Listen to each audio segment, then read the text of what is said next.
Hello everybody, this is the Peaceful Revolutionary Sylvain Rochon for another video this week. Thank you all for subscribing, watching, commenting on my video. That's why I do it. It's pretty much designed to be, at originally was designed to be a visual journal of thoughts and ideas. And it's grown to be something that I also share with other people, so that's always neat. I think that's great, and hopefully whatever I tell you, or whatever I show you, or links I share with you are valuable for you in your thought process as an activist, as a person that wants to change the world for the better. And that's because that's why we're here, right? That's what revolutionaries do. And so this week I wanted to talk about something that is generally not considered science, but science is what we research in a valid way, right? Using the scientific method, for example. And meditation, the subject of today, has very long time been considered as like a soft science or pseudoscience, but in fact there's quite a few papers that were published on meditation and its effects and what it does using very good methodologies and published in very valuable journals that are well read. So I'm talking about it from a scientific point of view today. Now I've been meditating using a variety of techniques, but primarily sensual meditation, which is meditation of the senses. And also a few other techniques for since I'm 15 years old, so a little bit over 25 years or so. I'm not super rigorous with it, to be honest. I tend to go off track and come back to it periodically. But I definitely know its effects and how it makes me feel when I practice meditation. So I can talk from personal experience. That it's really good. It makes you feel good. It centers, makes you feel more relaxed. Your digestion is better. Your thought process is better. I mean, it's generally healthy for me. Now, what research has shown, and I'm not posting those links down below because the health benefits of meditation are very easy to find. You can just do a simple research and find those. So we know meditation is a stabilizing method for the brain, and because the brain becomes stable, it seems to stabilize a lot of biochemistry and calm down emotions, which are also, for the most part, destructive in the body and things like that. So meditation is great for health. That's all fine and good. But the topic of this particular video is about how it connects us with the world. And that's a little bit more wonky, because I'm not talking about telepathy here, although that could also be explored in different ways. I'm talking about just you yourself using sensual, transcendental, or whatever type of meditation where you essentially sit down, breathe, and calm your mind and focus on something with intention. That's the word that's often used in the research and to achieve results. There's an intent that you have in mind. So in the case of sensual meditation, for example, the intent is to refine your senses and make your body feel good in the process. Transcendental meditation is a little bit more about the beyond and kind of connecting with the universe in a way. So there's a lot of different types, but it's really about the intent. Meditation, the practice itself is very similar from one type of meditation to another, but there is a focus, right, an intent with each type of meditation. I know I'm going to sneeze in a minute, so stand by with the mute. Okay, maybe I won't, because now I know I'm prepared for it, so of course I won't sneeze. Anyhow, what I wanted to talk about what I wanted to talk about today is that kind of connection with the world type. So using meditation to influence other people, because it's pretty obvious from practice and research, the health research, that it has an internal impact, right? So I encourage everybody and anyone to practice some form of meditation. It's good for you, just like eating your broccoli. Okay? Now, very cool research, and I'm going to use a first example that's a little bit, I guess, down to earth, if you will, where we've had, I'm looking for the reference school here, the Robert W. Coleman Elementary School. So it's an American elementary school. What they decided to do, and I've been in the school system in high school primarily, and also elementary school, they do use meditation to calm kids down because it works. Breathing and calming, it's great, right? But what they did in this particular school is they went one step further. They actually transformed their detention room into a meditation room. They have actually a special name for it, which I actually kind of like, the Mindful Moment Room. It's a little bit of student PR there. So if you misbehave, instead of going to detention, which has a very negative connotation to it, actually engages even more stressful emotions and processes in the body, not helpful.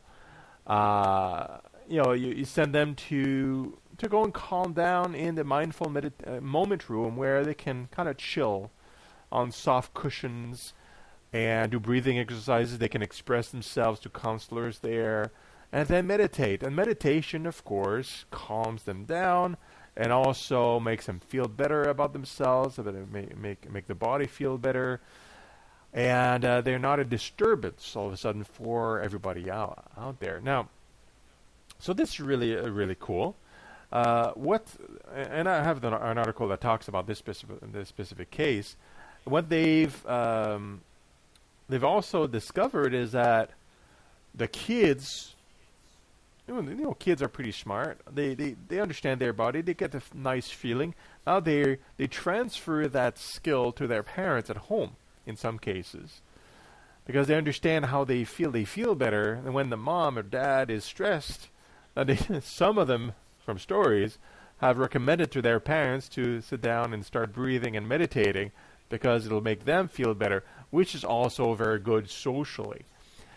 So this is like the next step, kind of I guess a practice transferal from science and some niche groups that practice meditation and some niche individuals to the school system, where they learn good ways to deal with their own emotions and deal with problems and stress and all that stuff.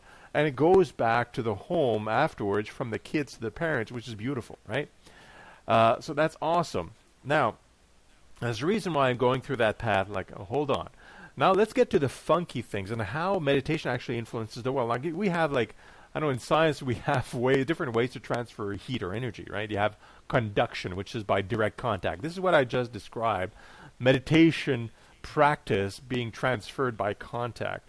So the knowledge of how to meditate being transferred by family members and whatnot, and it goes beyond, makes people feel better through contact and practice of meditation. The funkiness part is about meditation, or in some cases, people, instead of meditation, they pray, which also has intent, has similar results in research. You can impact other people that are unaware that you exist through meditation and or prayer, just by doing yourself and having an intent, and other people get influenced by that. That's the funky part. And I've known about this for a while, but it's more, science is what I live by. So I have an instinct, and I kind of get a feel of things. But until it's scientifically proven, it can be just a placebo effect, or it could be just impressions or wishful thinking, right? But I'm posting some links below about this. There is a number of famous experiments, in fact, that have determined, and further experiments afterwards, that have determined there is an actual effect between people that meditate for calming down in peace and harmony and things like that with intent, and its impact to the general population that are unaware they exist, that are kind of outside of a room and inside the city, for example. and they've called it. It's been known to be called the Maharishi effect, because of the yogi that started talking about it and actually doing some experiments in different cities way back. Now they kind of commonly just call it the Maharishi's effect because of that, that one yogi that's been doing it. But now you have real research that's been looking at it and identifying using statistics, like for example, reducing crime rates. You've probably heard of this, where a small fraction, less than 1% of the population of an area of a city, for example, would be meditating for a while, like let's say a few weeks, a certain period of time of the day, that would be meditating there. Again, calmness, peace, like intentional thoughts of well-being in general. And they would look at the crime rate as a measuring stick. Now, the police have a history of crime rates that day by day, month by month, year by year, right? So the statistics are all kept. So they do the experimenters. They do these experiments in certain periods of time, and they do it sporadically in a certain city to see, among all the other variables that may change, whether or not the period of time where they actually do the meditation actually has an impact. So essentially, you do the meditation, you watch a crime rate statistics afterwards for that same period and shortly after, and you see if there is any resurgence of crime rates after the meditation's gone. And you do it again, and after a certain amount of time, if you keep seeing the same pattern emerging each random time you meditate with your small group inside that same city, without any media coverage or anybody knowing that that's happening, because that would trigger possibly a placebo effect, which would nullify the data. Then you figure, well, there has to be some kind of effect to this. We don't understand what it is. Researchers have been looking to it. There's, there is speculation, even on a quantum level, deltrons living between things, and they're affected by intent and blah, blah, blah, and they affect the matter. There's a bunch of theories, but nothing is really come out as that can be even studied as far as physics is concerned. All we know is there's a cause and effect to it, and the effect is significant. We're looking at between 10, 20, even 25% change in crime rate for the period the meditation is ongoing and shortly after. In multiple cities, multiple experiments by multiple groups. At some point, you got to come to a conclusion, if they're rigorous experiments, that, okay, there is an effect if there is a significant, a small but significant amount of the population that think in a certain way, it affects the general population's behavior in a certain way. And I'm sure this would also work in the opposite. If the intent would be negative or towards violence, I'm pretty sure it probably would increase the violence rate, for example, inside a city, or increase the stress rate, that kind of deal. Though experimenters don't want to do that kind of experiment for obvious reasons, just in case it works. So if we can prove intent as a general concept works, we can figure out any kind of intent, good or bad, will also work, at least until we have a better way to do the multiple emotion type of experiments. Anyhow, great information, because that means not only can people, and circling back to the schools, learn how to meditate themselves to calm themselves down. Meditation with a small group or your family, with just random other people that are not necessarily congregated together, can have a serious impact in the environment outside, inside the city, in the country, and whatnot. And that is super powerful. That means somehow our brains emit and pick up information and intent and emotions in some way on a subconscious level. And that allows population like you and I, like individuals, to actually direct intentionally population into different states. And these are not specific. Again, this is not telepathy. It's like, oh, rob a bank or buy me ice cream. That's not that kind of thing that's going on here. It's really about general feeling of intent, like peaceful, and people tend to be more peaceful and do less crime, for example. That kind of deal. It seems to be fairly general, not like I hear God in my head kind of crazy shit. At least not so far. I haven't been able to do that for now, but very, very powerful. Because us revolutionaries, whatever group you may be part of, you can start just like I've started, and I'm putting down the link below. There are meetups, there are meetups, and also some online meditation that are done by my philosophical group. We do it in 3 different languages: French, English, and Spanish. And it's every Monday for about 15 minutes, and we do intentional meditation in a similar way to what these researchers are doing, with the intent of us feeling better, but also trying to influence the world at large by trying to have as many people as possible at the same time throughout the world to meditate together. We also encourage people to do the last minute of every hour, and doesn't matter around the world. If we do that a little bit, just taking a minute every hour, just to push out a positive intent, if a sufficient amount of people are doing it, it does, we know from research, it does influence people for the better. So these exercises are very easy, and you can look for other groups that are doing similar things. Like my group is doing it, other groups are doing it that are maybe larger. Just do it, right? It's simple, it's good for you, and impacts other people. Now, here's something else that's cool. And it's a little bit funkier, but it's there's a lot of other effects. And again, there's a link below from Epoch Times. It's not the best reliable paper, to be honest, but they do mention a number of other kind of experiments and theories, like the Taylorian physics and things like that. You may want to brush up on just to read. And it does refer a number of experiments and around prayer, and so you can educate yourself on the subject a little bit deeper. Like I said, nobody really knows, even those more eccentric individuals. We don't know scientifically how it works.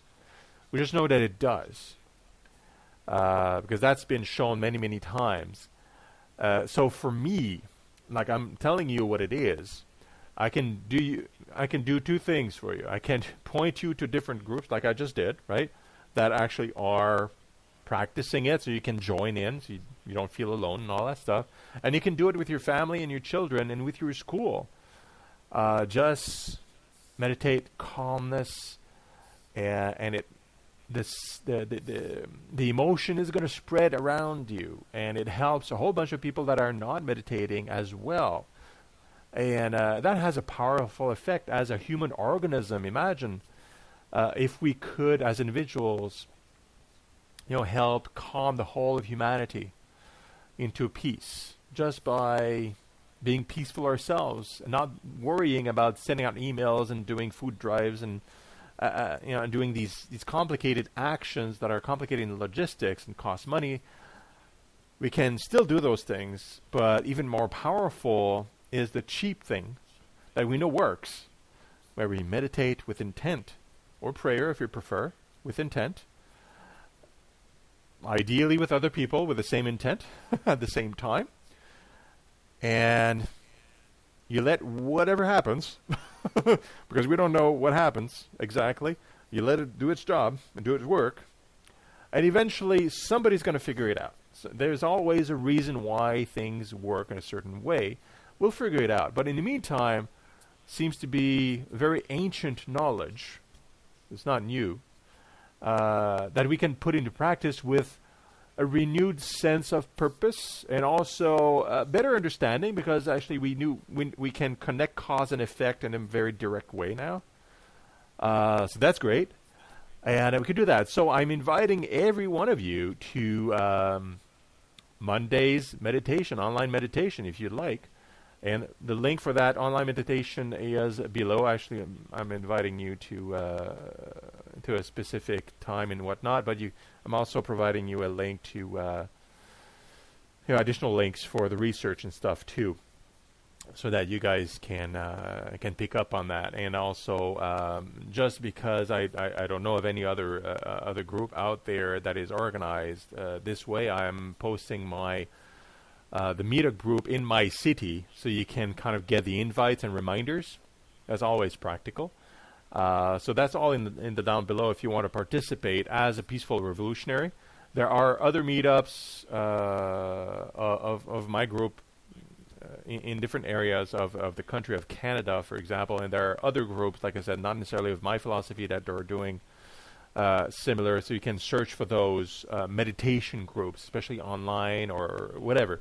Do whatever you can to help this, because this is like a global effort that is grassroots that everybody can do. All ages, all philosophies, all as long as you intend to bring peace and happiness and love and all these good things to the planet, we're all aligned. We're all brothers and sisters, and we can, those that don't have the intent to do these things, we'll help them out by meditation. How about that? So that's it for today. Hope you join me Monday and every Monday, or whatever time you do it with whoever, right? It's going to be great. And that's just an easy and free way to help everybody get more comfortable, and then we can be more efficient revolutionaries that way, right? So that's it for today. Hope you have a great meditation soon, and we'll catch you next time. Bye-bye.